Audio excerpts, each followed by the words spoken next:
Hola, muy buenas. Seguimos con nuestros estudios sobre sal y luz. El tema que tenemos es la evangelización y específicamente en este estudio, después de hablar un poquito los últimos tres estudios sobre el pluralismo, el secularismo y el pecado como las principales em, obstáculos y problemas y dificultades que tenemos a la hora de evangelizar, pues en el estudio de ahora me gustaría proponer algo un poco diferente, ¿no? Conocer a los primeros evangelistas, quiénes eran, cómo eran, qué hacían, qué método usaban métodos para evangelizar, etcétera, etcétera. Así que vamos a hablar hoy sobre conocer a los primeros evangelistas. Y el texto que tenemos como lectura básica es el texto de Primera de Pedro 3:15. Primera de Pedro 3:15 nos dice exactamente lo siguiente: honrad en vuestro corazón a Cristo como Señor. Estad siempre preparados para responder a todo el que os pida razón de la esperanza que hay en vosotros. Seguimos, la verdad, persiguiendo el tema de la evangelización. Hemos hecho ya un largo camino buscando comprender mejor el evangelismo, ubicarnos debidamente en él y consagrarnos a esta vocación a la que el Señor nos llama como su iglesia. Y aún nos falta un buen tramo por recorrer en este estudio, pero en ese camino nos encontramos con algunos desafíos serios y a veces con dudas y preguntas muy de fe personal. E intentamos justificarnos y escabullirnos como si de nosotros no se tratara el tema. Pero llegará el momento en el que tendremos que afrontarnos personalmente a estos desafíos, a estas preguntas, responder a la voz de Cristo con un sí, Señor, aquí estoy, envíame a mí, o con un no, Señor, de ninguna manera, no puedes pedirme eso, no estoy aquí para evangelizar a nadie. Bueno, una de las preguntas con las que tenemos que responder con nuestras propias vidas es, sin duda, ¿quiénes han sido los primeros evangelistas del cristianismo? Puede que nos parezca que no, pero se trata de una pregunta que nos ayuda a conocer mejor el concepto de evangelización desde la propia experiencia del Nuevo Testamento. Si logramos definir quiénes fueron los primeros evangelistas y conocer un poco más de sus vidas de fe y de su dedicación personal a Dios y a su obra, ciertamente tendremos mejores parámetros para vernos cada uno de nosotros como los misioneros de Cristo en este mundo, un mundo privado de la gloria de Dios, y responderle en fe y consagración con un sí, Señor, aquí estoy, envíame a mí. Así que, por tanto, ahora buscaremos responder a esta pregunta: ¿quiénes fueron los primeros evangelistas del cristianismo? De hecho, hay más de una respuesta, por supuesto, ¿no? Por ejemplo, podemos hablar en primer lugar de sus identidades personales, si posible mencionar sus nombres.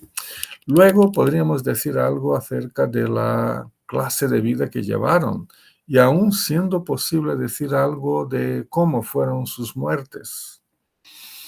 Todo ello, por supuesto, dependiendo de los datos y de las informaciones que podamos recopilar en el Nuevo Testamento y también en alguna que otra literatura de la época. Sin embargo, todo lo que podamos decir será de mucha importancia para que nosotros podamos aquí y ahora asumir o no asumir ante Cristo nuestra vocación y nuestro compromiso evangelizador. Vamos a ello. Primero, los primeros evangelistas fueron los apóstoles. Esta creo que es la primera respuesta a la que casi de forma inmediata podemos llegar. Por supuesto que los apóstoles formaron el primer grupo de evangelistas y misioneros, dedicaron 3 años de su vida para estar personalmente con Cristo, oír sus enseñanzas, ver sus milagros, mantener con Él una comunión muy estrecha, sincera y personal. Y además fueron también claramente llamados y enviados por Cristo a predicar el Evangelio. Por ejemplo, en Marcos 3:14 dice que Cristo designó a 12, a quienes nombró apóstoles, para que lo acompañaran y para enviarlos a predicar. Aunque a lo largo de estos 3 años hayan seguido a Cristo por todas partes, ha sido más bien tras su resurrección cuando de hecho se dedicaron con todas sus fuerzas a anunciar a todos el Evangelio del Señor, dedicándose a la oración y al ministerio de la palabra. En realidad no tenemos muchos datos acerca de cómo ejercieron su ministerio de evangelización. No quedaron muchos registros de eso en el Nuevo Testamento, ni tampoco en los registros históricos hechos en las primeras décadas de existencia de la Iglesia. Encontramos, sí, algún testimonio bastante genérico y limitado acerca de cómo los apóstoles evangelizaron en su época, allá por el IV siglo más o menos, ¿no? Que tenemos esos testimonios ahí escritos, ahí por el siglo IV más o menos, que decía únicamente que con el poder y la ayuda del cielo, la palabra salvadora empezó a inundar con su luz a todo el mundo. Ese es el testimonio que nos llega acerca de los apóstoles, pero un testimonio ya escrito ahí por el siglo IV, o sea, unos 300 y pico años más tarde, ¿no? Y que la voz, también dice que la voz, ese testimonio, ¿no? Dice que la voz de los evangelistas y apóstoles alcanzó a todo el mundo y sus palabras a los confines de la tierra. Aún afirma que en todas las ciudades y pueblos surgieron iglesias con miles de personas. Así que nos queda claro que el autor de estos registros, que fue Eusebio de Cesarea, en su historia eclesiástica, ¿no? Reconocido como uno de los primeros relatos de la historia de la iglesia primitiva, pues tampoco tenía mucho más información de la que tenemos nosotros hoy. Lo que nos sugiere Eusebio es que los apóstoles habían decidido entre ellos, posiblemente echando suertes, a qué lugares del mundo se dirigiría cada uno para llevar el mensaje del Evangelio. Así tendríamos la información de que Tomás se fue a Partia, Andrés a Citia, Juan a Asia Menor, Pedro a los judíos dispersos del Ponto, Galacia, Capadocia, Asia y Bitinia, terminando sus días en Roma, y que Judas Tomás se ha ido a la India, lo que es muy posible que haya pasado, ¿no? Aún nos cuenta Eusebio que Panteno también ha sido enviado a la India y que al llegar encontró a cristianos que tenían en hebreo el Evangelio de Mateo, que les ha sido entregado por otro de los apóstoles, Bartolomé. Parte de la historia todo eso, ¿no?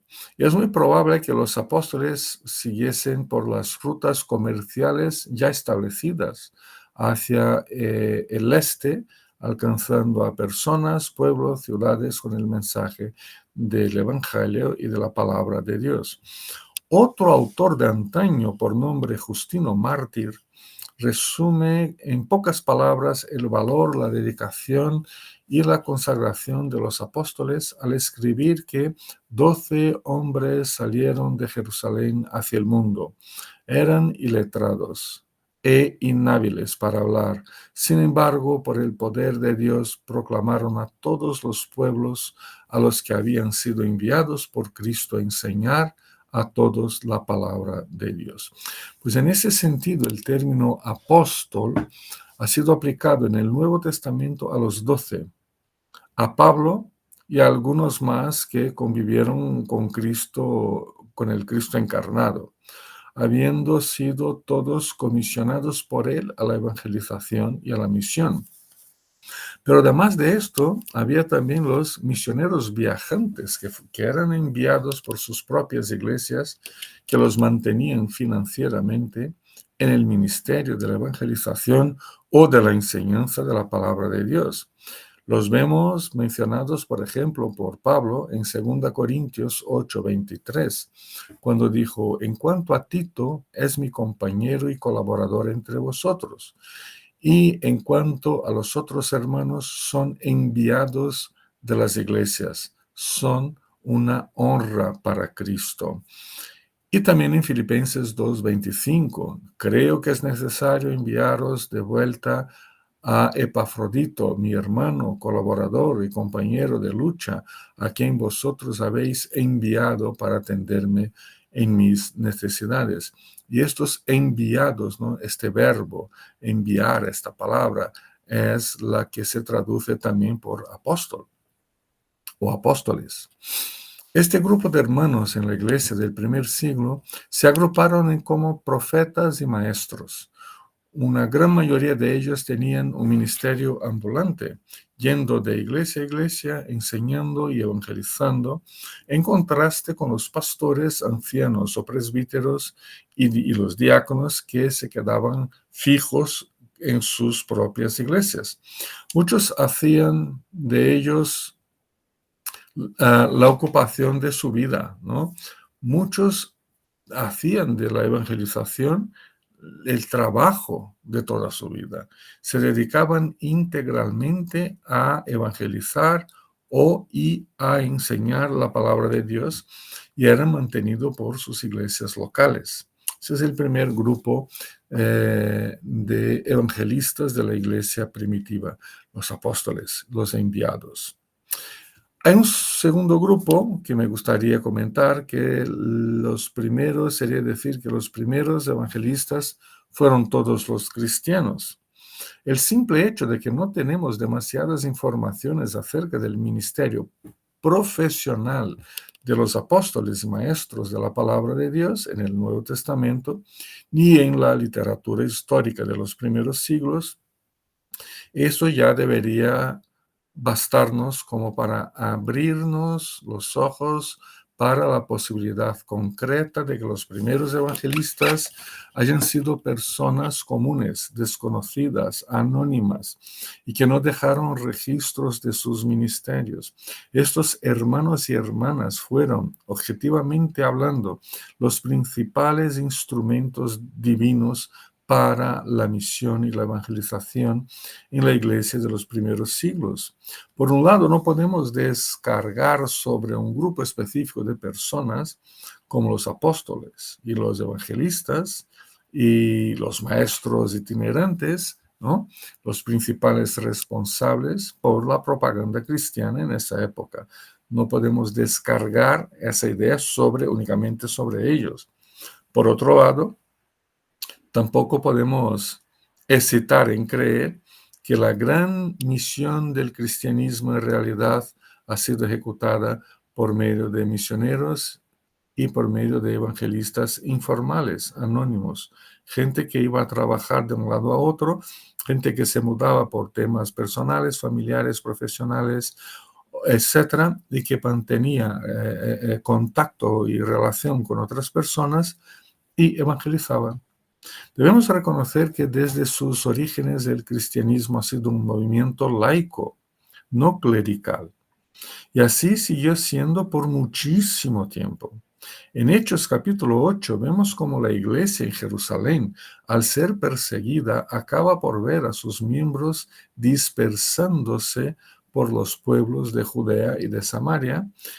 Y es impresionante lo que nos dice el versículo 4 de este capítulo 8 de Hechos. Dice: los que se habían dispersado predicaban la palabra por doquiera que iban. Encontramos en estas palabras y en esta experiencia la mayor fuerza misionaria de la historia. Además, aquí tenemos también la directriz clara para la misión evangelizadora de la iglesia en cualquier época, en cualquier lugar en que se encuentre la iglesia, para cualquier grupo humano que componga la iglesia, como por ejemplo nosotros hoy.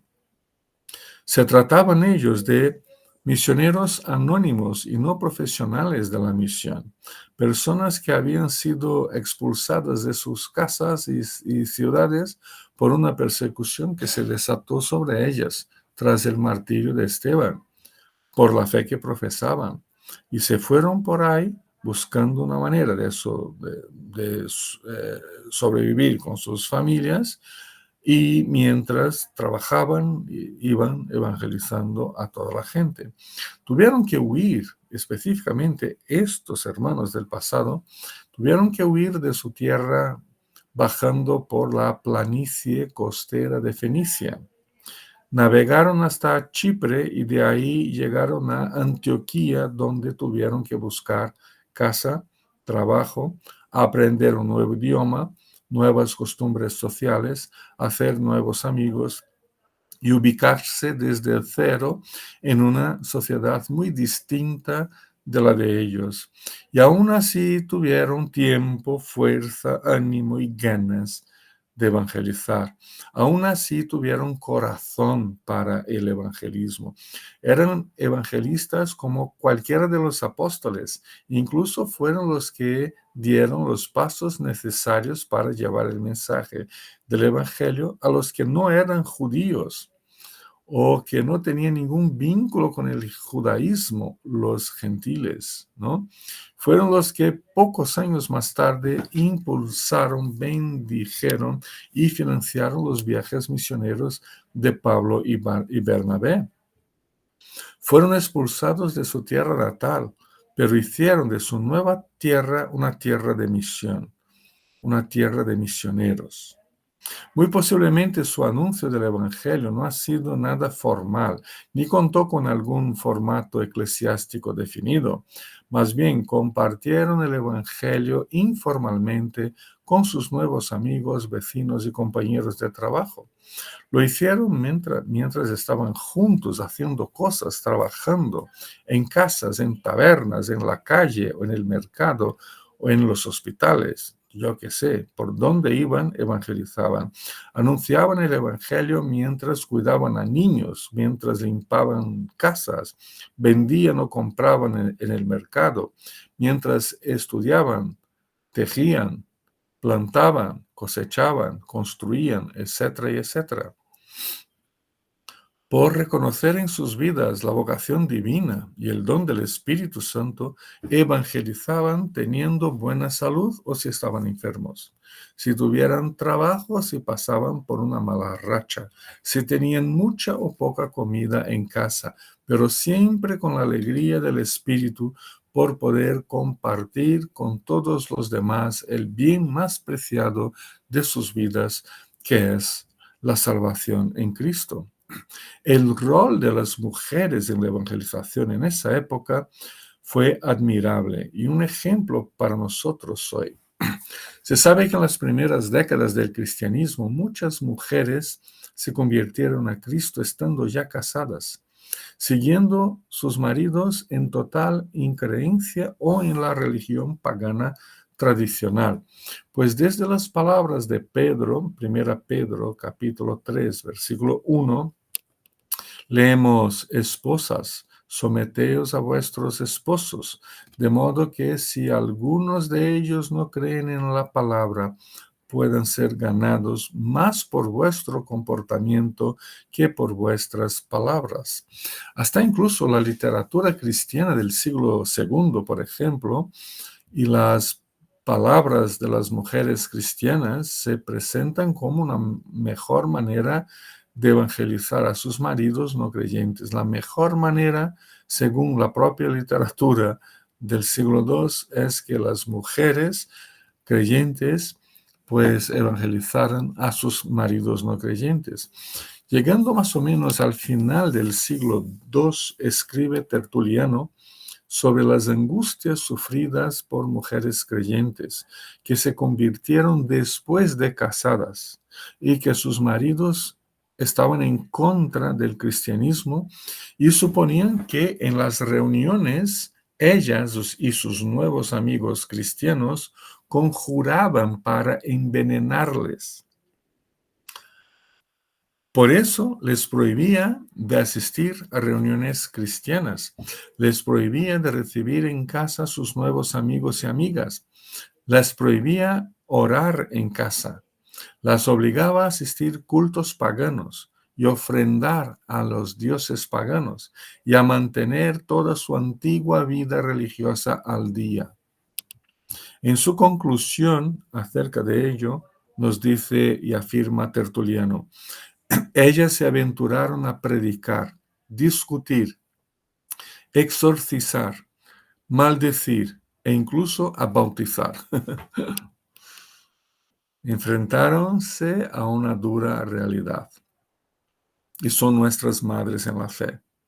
La verdad es que el Nuevo Testamento nos muestra a mujeres que se dedicaban a la evangelización también, que hospedaban la iglesia en sus casas, predicaban y eran diaconisas, muchas veces manifestándose en los debates públicos y en otras veces asumiendo el coste del martirio, como es el caso de las 4 hijas del evangelista y diácono Felipe, de Lidia, de Dorcas, de las mujeres que seguían a Cristo, que le ayudaban con sus propios recursos, Lucas capítulo 8, ¿no? Me refiero a María Magdalena, a Juana, a Susana y a muchas otras. Además, la historia y la literatura nos habla de mujeres consagradas a Cristo, como en el romance, un romance que se titula Hechos de Pablo y Tecla, en la que Tecla, una mujer, predicaba, bautizaba y por fin ha dado su vida en martirio por la fe. Tenemos también el ejemplo de Flavia Domitila, que junto a su marido, Flavio Clemente, aceptaron a Cristo y por ello fueron acusados de ateísmo y tuvieron todos sus bienes confiscados. La iglesia primitiva, por tanto, en esa iglesia todos eran ministros, evangelistas y misioneros. No había distinciones de género, ni de raza, ni de posición social. Se trataba de una gran comunidad misionera y evangelizadora.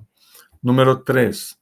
¿Cómo era la vida de estos evangelistas? Bueno, esta posiblemente sea la pregunta, no sé si la más importante, por lo menos una pregunta muy importante para nosotros hoy, que queremos seguir el camino de la evangelización que encontramos en el Nuevo Testamento.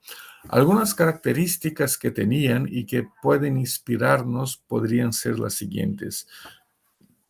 Primera característica, su ejemplo. Naturalmente, la vida de todos los cristianos, queriéndolo o no, pasó a ser observada muy de cerca por todos los demás. Eso era así en los días de Pablo y así sigue siendo en nuestros días. Lo que decían y lo que decimos, lo que decían tenía que ser comprobado por la manera como vivían y cómo reaccionaban a las circunstancias. Esta relación entre la fe y el comportamiento, la consecuente credibilidad derivada de ello, ha sido uno de los baluartes fuertes de la evangelización. Número 2, su comunión. La vida de comunión entre todos los cristianos que se expresaba en todas las dimensiones de la iglesia era uno de los grandes atractivos para los paganos, puesto que la iglesia se abría a personas de todas las razas, sexos, edades, clases sociales, niveles culturales y etcétera, y se transformaba en una verdadera familia que se cuida y que se ama verdaderamente. Estaban unidos de alma y mente. No hesitaban en compartir sus bienes terrenales unos con otros a medida que tenían necesidades, la comunión. Número 3, su carácter transformado. Aquí tenemos a uno de los principales énfasis del Nuevo Testamento para la evangelización. Juan, el hijo de las tormentas, como se quedó apodado por Cristo, ¿no? Se transforma en el apóstol del amor. De hijo de las tormentas, fíjate, para tener ese apodo, ¿no? ¿Cómo sería Juan? antes de conocer a Cristo, de hijo de las tormentas para el apóstol del amor, el discípulo amado. Simón, el colérico y voluble, se transforma en Pedro, la roca firme para los demás. Saulo, el perseguidor asesino, se transforma en perseguido por amor a Cristo. Mateo, el odiado cobrador de impuestos, pues se convierte en el pastor de la iglesia perseguida de Jerusalén. Una vez oí el testimonio de un hermano en Brasil que dijo: de adolescente, la primera vez que entré en una iglesia fui para robar. Hoy soy el pastor de esa iglesia. ¿En qué nos ha transformado Cristo? ¿En qué te ha transformado Cristo? Esa transformación es base para la evangelización. Número 4, su alegría.